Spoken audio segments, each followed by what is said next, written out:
Hello, welcome to my channel. Today is day number 13 of the new cycle, and I just wanted to come on and just give you some information before I get started on the meditation. Somebody asked me about what my process was for doing the meditations, and so I want to later today, hopefully sometime this evening probably, do a video outlining everything that I do or how this goes, how this comes from my writing it down to the videos that you see before you now. So that'll be done probably later today. I'm going to try and get that done sometime before sometimes before it gets dark, because when it gets dark I tend to look very orange on there, and I really don't want to look orange on these videos, so I will see if I can get it done before that time comes about. But at any rate, I'm going to go ahead and get started on the meditation. This is a real interesting one today because there's a lot of illusion type of stuff in it, and it's kind of interesting. So I hope you will enjoy it. Today is day number 13. It's March 4th, 2025, and I am speaking with Nigel today. So here we go. I start out by saying, Nigel, I'm having a hard time concentrating. What should I do? Nigel says to breathe deeply. Put your pencil down and allow the breath of fresh air to calm you.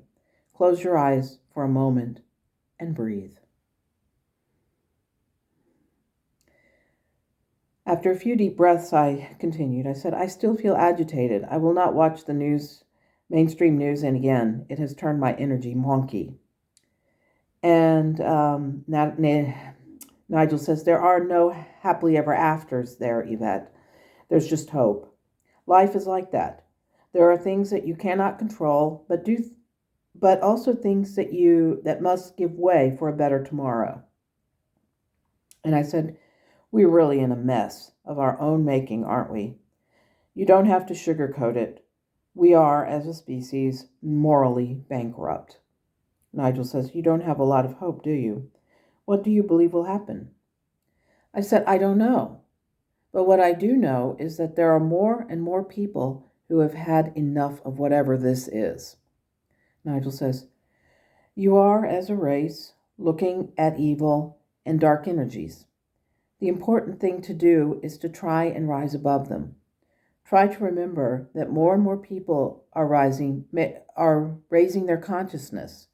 They are focusing on the light and striving to keep themselves centered in the knowing that all will be well. Sometimes, in order to see the light, you must also see the darkness. Look at the contrast and see what is there. What do you see? I said, I see a very dark area in my mind's eye. I'm in a forest, and all around me are dark-colored trees. It is like seeing a tunnel of trees. But just to one side, I can see a bright white light. It's like walking out of the shadows and into the light, sort of like a children emerging from the wardrobe and stepping into Narnia. Nigel says, okay, you're right now in the shadows, but you can see that light is within reach. Regardless of the shadows that surround you, you must keep walking. In your mind, do that. Walk towards the light. I said, okay, it feels scary, but that's the impression I got. From where I'm standing, I wonder if I can go out into the meadow, if I will somehow expose myself to negative energies. Nigel says, if you stay there, you will most certainly be enfolded in the dark forces.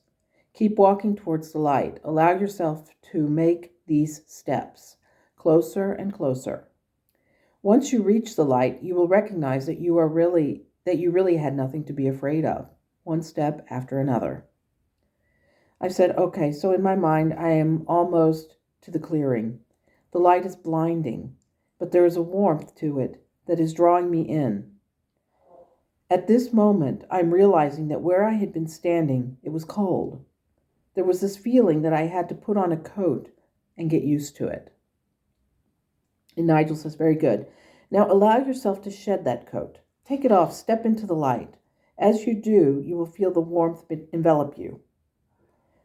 I said, okay, I'm now at the edge of the light. And Nigel says, what do you see? I said, I see other beams of light. They look like stars. but in the shadows, I can see other people, at least their silhouettes.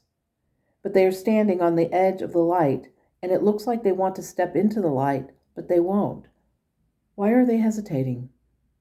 Nigel says, they are waiting because they are hoping for you to take the first step. When you step into the light, they will know that it is safe for them to step into the light. Humanity is at that point in their development where there are many people who want to make that step and come out from the darkness, but instead of doing so, they are hesitating. The act of stepping out from the shadows is a difficult thing to do, but once you do, you will see that you are not alone. There are many who stand at that threshold of doing the very same thing that you are doing. Sometimes all it takes is a willingness. You have stepped into that place where you are saying, I am willing to step into the light, to be a light worker, and to inspire others to do the same.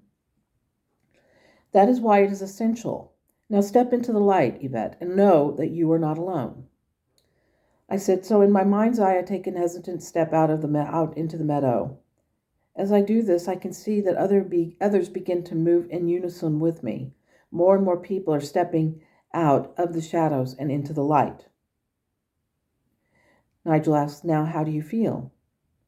I said, I feel better. Why was I afraid? Nigel says, you were afraid because the dark forces are feeding you the lines of what if. This is one of the most horrible things to ask oneself. The notion of asking what if is what prevents people from discovering hidden talents or recognizing their fullest potential. It is the energy that is the dark forces want to keep people in.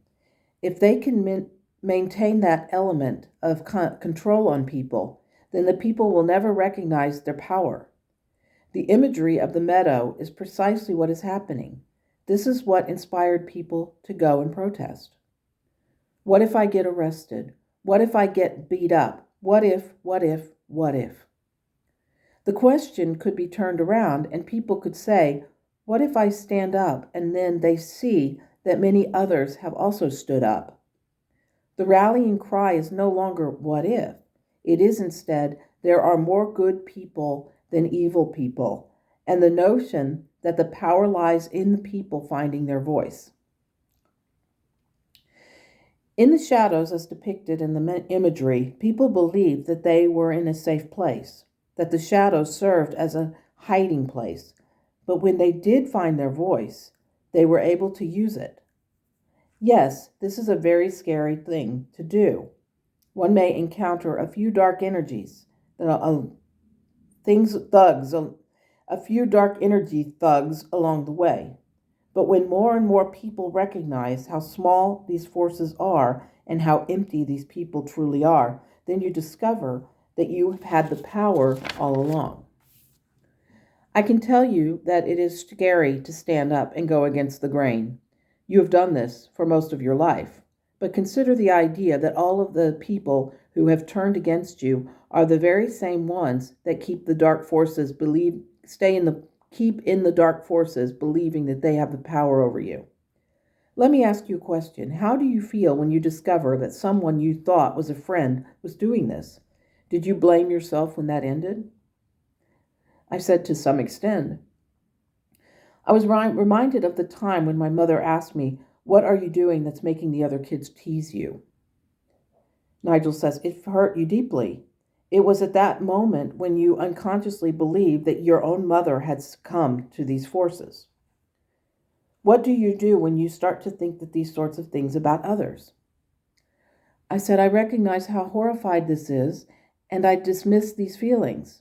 It just feels like the force of temptation that tells me that I should do this to other people before they do it to me. It sounds utterly stupid, but I can almost feel the dark energy, and then the only thing that I can do is step back and say nothing. And Nigel says, yes, love. These dark forces are trying to go after light workers.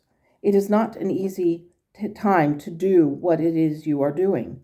But through the darkness, they are trying to push you back into the shadows. The refusal is only making them more desperate, and you persisting against them only makes them angrier. And I said, but wait a minute. Ramon said yesterday that the emotion of anger was not a bad thing. Nigel said, it's not.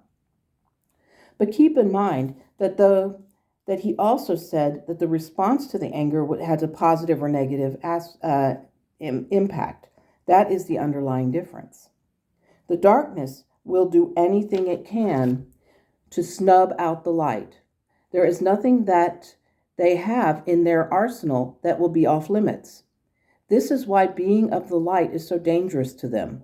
They know that there is no place where light is that they can exist. Consider this: any light that comes out will get rid of darkness. So they use fear, mistrust, and hate to keep you in the shadows. I said, so it's like the news refusing to tell the truth or using fear to keep us focused on them. It brings them in money, and so as long as they have their captive viewers, they can convince the masses of anything. Nigel said, there you go. You have outlined it perfectly. When you see what you are up against, it makes it easier to get up and turn off the news. Only watch the things that bring you closer to the light. Even if the news media believes that they are informing people of the goings-on in the world, their underlying intention is not to inform, but to scare people into submission, to make certain that all of the people will be indoctrinated into their circle of fear. I said, in essence, money is the root of all evil. Nigel says, not money itself, love. The lust for money and power is the root of all evil. The desire for power is what people believe will bring them success. But instead of that success, it will doom the planet to failure. This is why, as a light worker, you must not ever allow yourself to be sucked into someone else's love of power. I said, I once heard a question that said the one thing that can overcome someone's love of power is the power of love. Oh, quotation, sorry. I once heard a quotation that said that the one thing that can overcome someone's love of power is the power of love. And Nigel says, indeed, the love of power is more or less the notion that stems from the darkness. Historical figures have tried to hold on to power, eventually ended up falling hard, choosing to end their human existence or finding an infamous place in history, in the history books. I said, it's no wonder that people want nothing more than to rewrite history. And Nigel said, exactly, but the good news is they will fail. Keeping people drowning in ignorance is one such tactic that they use to stay in power. The lies do eventually collapse, and they are left facing the people. I said, yes, I once heard someone say that they had hoped to have 1933 Germany, but instead got 1780s France. Nigel said, if things continue down the path they are going, that is precisely what they will get. I said, Nigel, is the organized day of not shopping working? Nigel said, in essence, no, it is not. That people must realize that 24 hours of not spending money is a good start and a noble gesture. But all the rich and wealthy people believe that things will go back to the way it was on the very next day. If people want to send a message and have it stick, the best thing to do is stop spending money on things they do not necessarily need. Only buy the necessities. Utilize the charity shops. Stay home and enjoy the things they have. Donate the things that no longer serve them and use what they have. Sometimes the best way to protest an injustice is not reward those who perpetrate it. The realization is not always going to be easy, but people are smarter than they are given credit for. I said, in other words, they need us more than we need them. Nigel said, absolutely.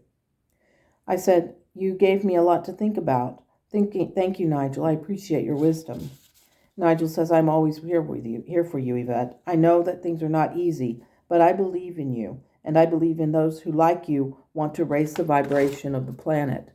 All you have to do is step into the light. I said, I won't forget. And Nigel says, I know you won't, because I know you. And that's the end of the meditation for today.